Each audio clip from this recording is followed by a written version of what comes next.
माता की भारत माता की बोलो देश के अमर शहीदों की, बोलो देश के अमर बलिदानियों की। आज के इस बलिदानियों की सम्मान में जो दूधली गांव में कार्यक्रम रखा गया है, सर्वप्रथम इस क्रांति भूमि को मैं दंडवत प्रणाम करता हूं।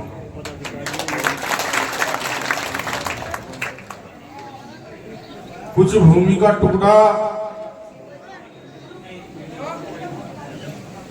इस देश के अंदर तो बड़ा भाग्यशाली होता है जिस भूमि पर बलिदानी पैदा होते हैं, जिस भूमि पर देश और समाज के लिए अपने प्राणों को न्यौछावर करने वाले ऐसे बलिदानी होते हैं। मैं उनको श्रद्धांजलि अर्पित करता हूं।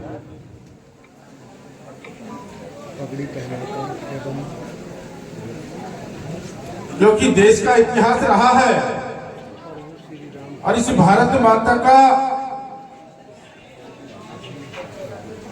इस भारत माता की रक्षा करने का संकल्प लेकर इस देश का प्रत्येक सपूत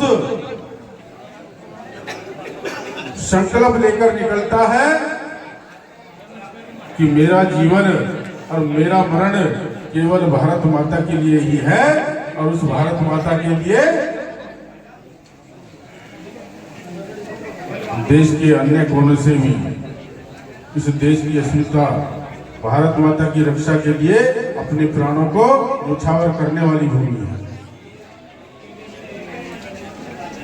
क्योंकि जब विदेशी आक्रांता इस भारत माता के अंदर प्रवेश करते हैं तो वे केवल प्रवेश करते हैं कि भारत के अंदर रहने वाला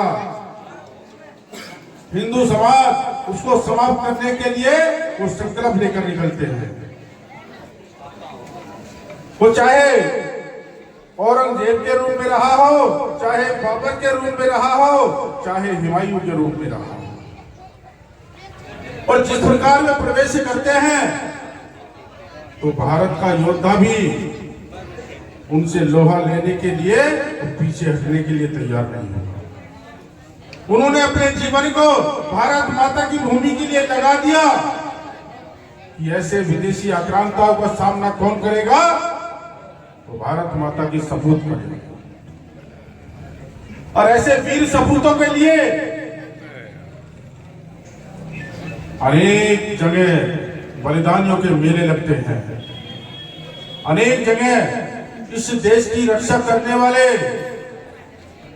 बलिदानियों के लिए मेले लगते हैं। और वे मेले जब तक लगते रहेंगे जब तक भारत माता के वीर सपूत इस संघर्ष की भूमिका में अपने बलिदानों को देते रहेंगे।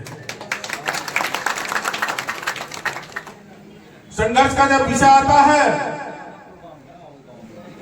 तो भारत का यही वीर सपूत निकलकर और जिहादियों से मुकाबला करने के लिए वो हमेशा तैयार खड़ा रहता है।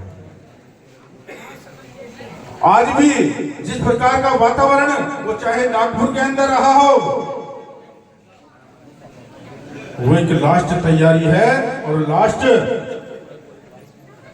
ये समाप्ति की ओर होगा। ये समाप्त इसी कालखंड में होगा और आप और हम उसके साक्षी बनेंगे। ये अंतिम लड़ाई चल रही है। इस अंतिम लड़ाई में भारत माता के सपूत आज भी तैयार उसी भूमिका में खड़े हैं जिस भूमिका में सरदार भगत सिंह अपने बलिदान, अपने जीवन को इस भारत माता को देके गए हैं। जिस भारत माता के वही वीर सपूत, चाहे चंद्रशेखर रहे हो, राजगुरु रहे हो, आज भी उसी भूमिका में अनेक वीर भगत सिंह, अनेक राजगुरु, अनेक चंद्रशेखर इस भारत माता की रक्षा के लिए आज भी तैयार खड़े हैं।